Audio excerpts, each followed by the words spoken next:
Hello everybody and welcome back to Linda Tina TV. If you're new to my channel, hello there. My name is Linda Tina and do consider hitting the subscribe button. So today's video is a story time. I'm going to be telling you my birth story and how I almost died.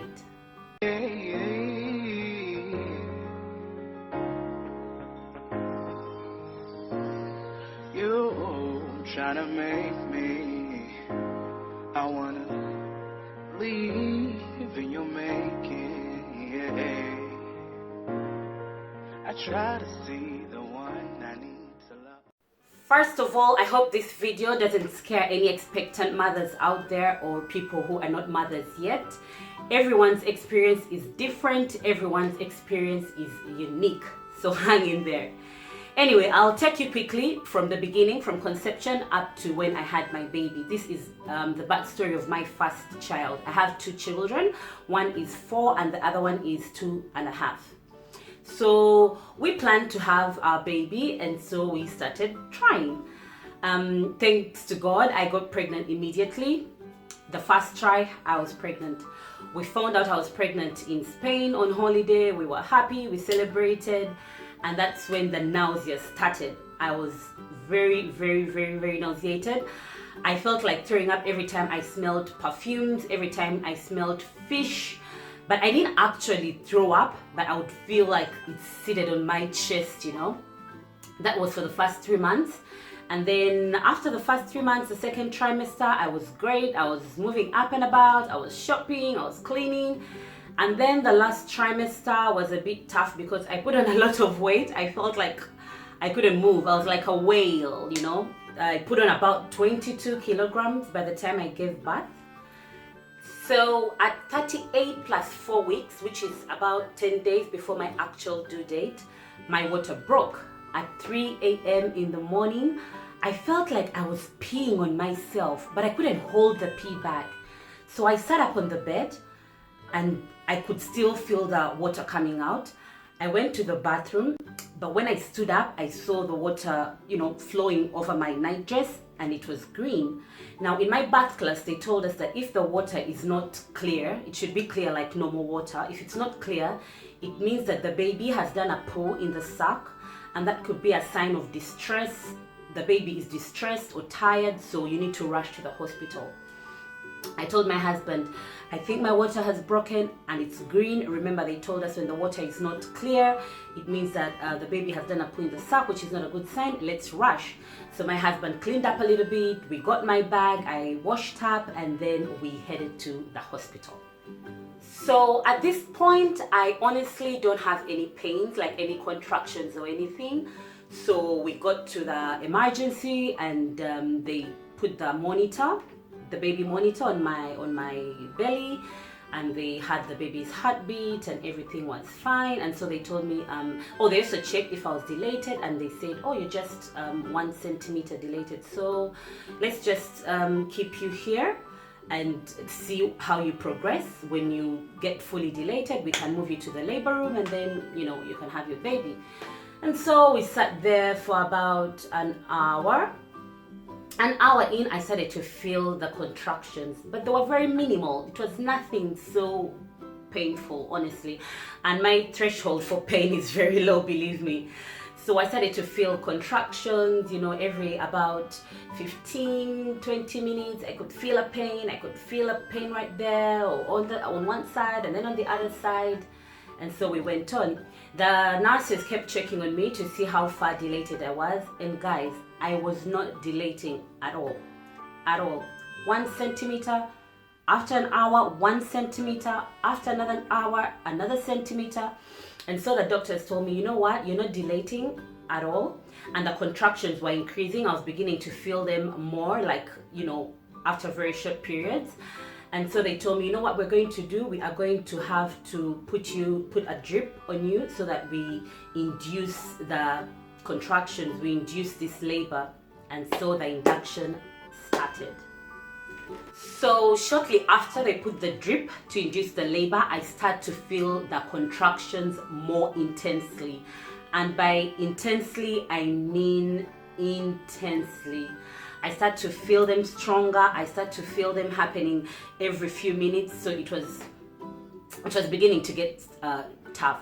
But I was very strong. I was doing so well because I really wanted to have a natural birth. And so I went in with the mindset of I am going to be strong and I am going to do this. The nurses kept checking on me, and guys, I was not dilating. Now, for those who don't know what dilating is, that is the opening of your cervix. The cervix opens into the uterus. So when you're going to have a baby, the cervix should open to about 10 centimeters. Now, can you imagine, for a cervix that should be open to about 10 centimeters, I was just 1 centimeter open.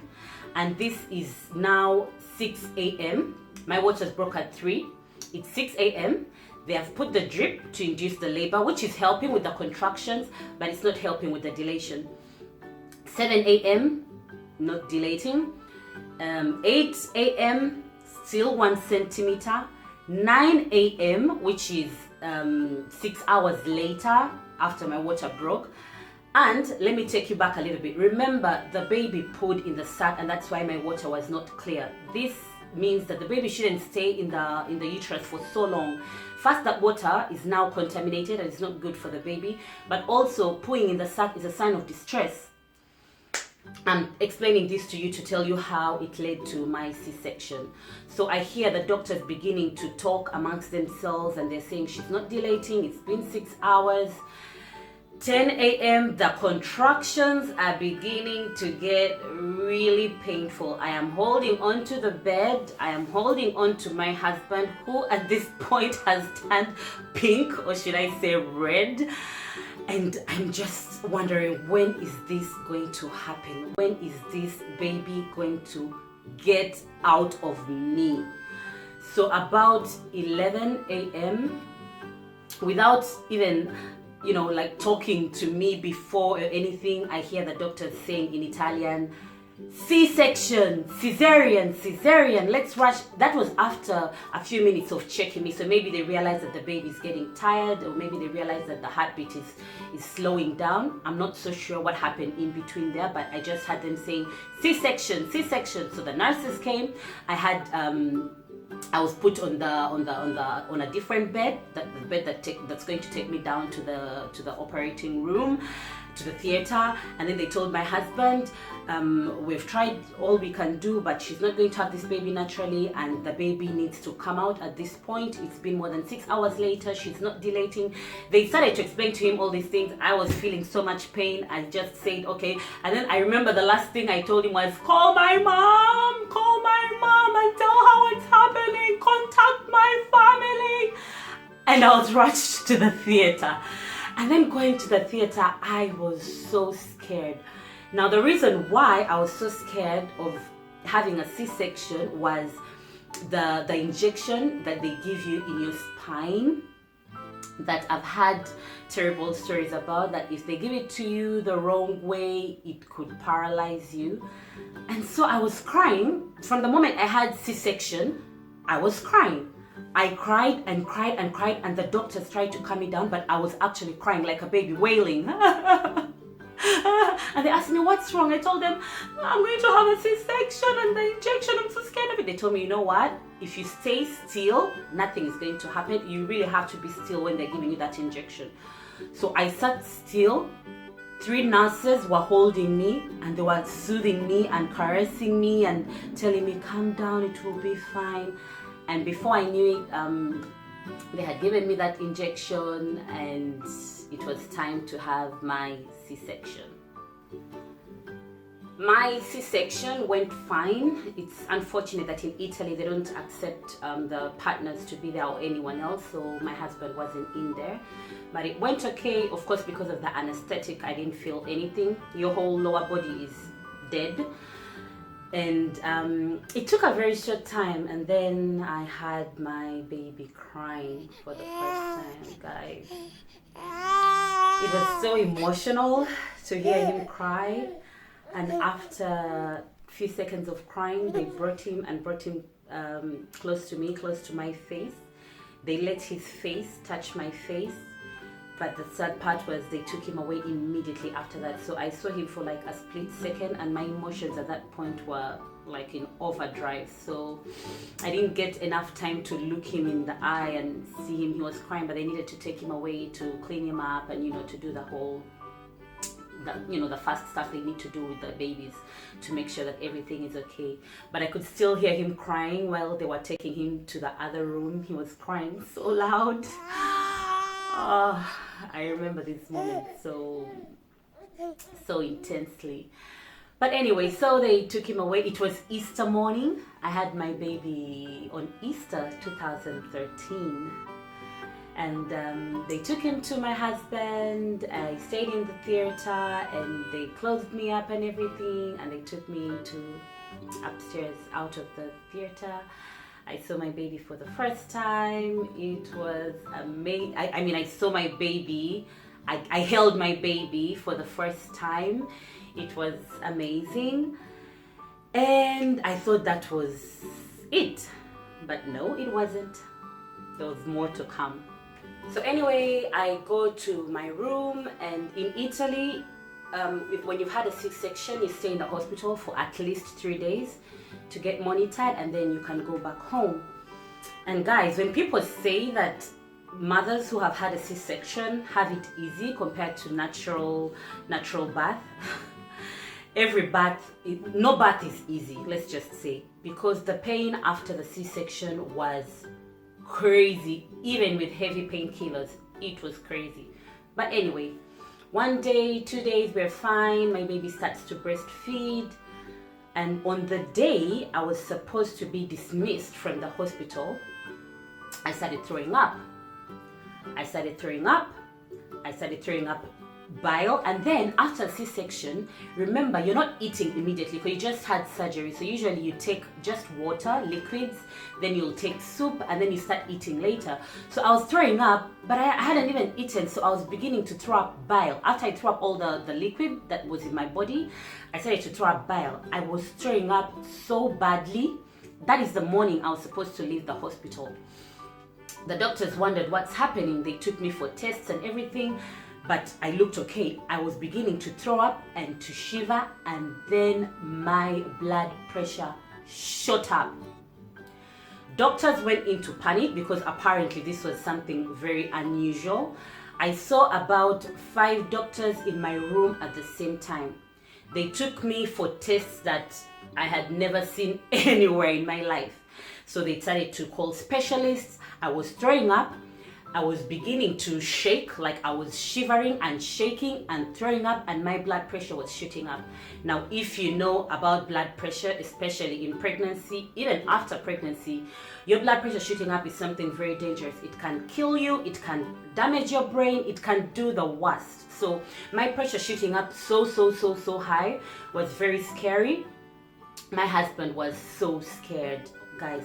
They were all scared. I could see the looks on the doctors' faces. They called in all types of specialists to check my kidney, to check my liver, and everything seemed normal, but I kept throwing up bile. Now, when there was nothing more to throw up, I was just gagging and shaking and shivering, and my eyes were beginning to roll up. They still could not figure out what's happening to me.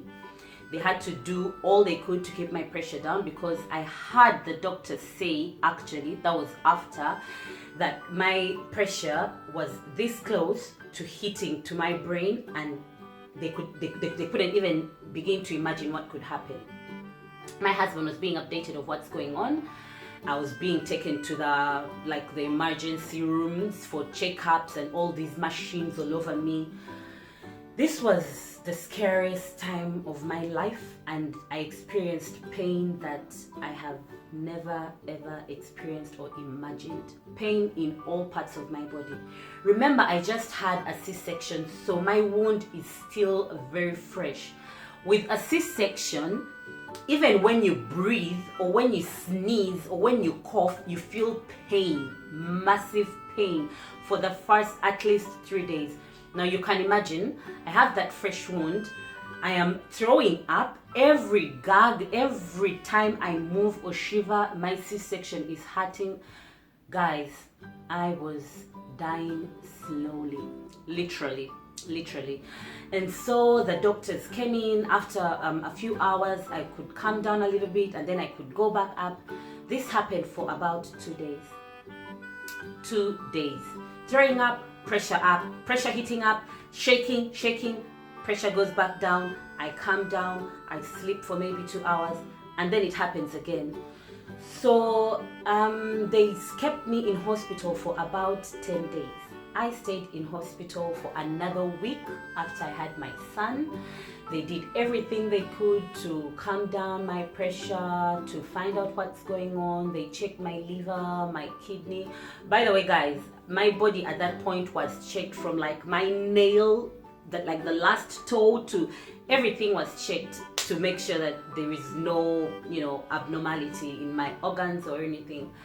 And so they did check my kidney, and they said maybe my kidney or my liver were not functioning the way they should after birth, after the operation. The diagnosis was actually postpartum preeclampsia. Now, if you know, preeclampsia is very dangerous in pregnancy, but there is also a rare condition where it can happen after the pregnancy. Unfortunately, guys, for preeclampsia, you can't really control it because they don't even know exactly what causes it. It's still unknown, or how you can control it. Well, you can watch your diet, so eat better, control the body fat and the body weight while you're pregnant. But for the bigger parts, it can just happen, and that's what happened to me. It just happened.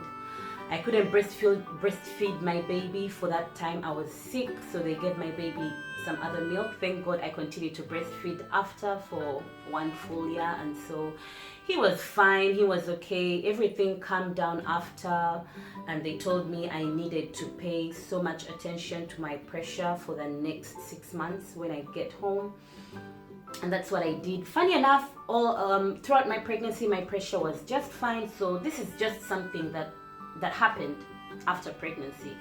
And thank God that I had very wonderful doctors, because they said if this is not something that was taken care of immediately, like the test and everything, and trying to keep my pressure down, it could have killed me, literally. And the doctors told me this after. They told me after I was leaving the hospital, when they were dismissing me, they told me, at some point we were afraid that we were losing you, because I lost my consciousness for a moment there, and my pressure was extremely high, and they thought, this is it. Guys, at that point, I didn't think I was going to have another baby. Even my husband said, if this is what it means to have a baby, maybe this is enough for us. Maybe we should just have one baby. And we knew we wanted more than one child. But something about motherhood, pregnancy, parenting, all this whole process, when it passes by and you see your child after it's all done, it's forgotten. It doesn't get out of your mind, of course, but it's forgotten. The pain is taken over by the joy that this child brings, that everything else is forgotten. And so, guys, that is how I almost died of postpartum preeclampsia 3 days after my birth. They say the operation could have made my body weak, and my organs started failing. It's crazy. Up to now, they can't tell exactly what caused it or what was happening, but the diagnosis was postpartum preeclampsia. But now I have a happy, crazy, intelligent, loving 4-year-old boy. And I'm fine, clearly. And I also had another baby. And with the second baby, it was an elective C-section. I woke up one morning, went to the hospital, had my C-section. Nothing like that happened. Everything went fine. So, like I told you, every pregnancy is different. Everyone's experience is different and unique. You can just never know what will happen when it comes to childbirth. You just have to pray to God and hope for the best. I hope you enjoyed my birth story, LT family. If you're pregnant, please take care of yourself, even after pregnancy. And to all the mothers to be, I wish you the very, very best. See you in my next video. Love you. Bye bye.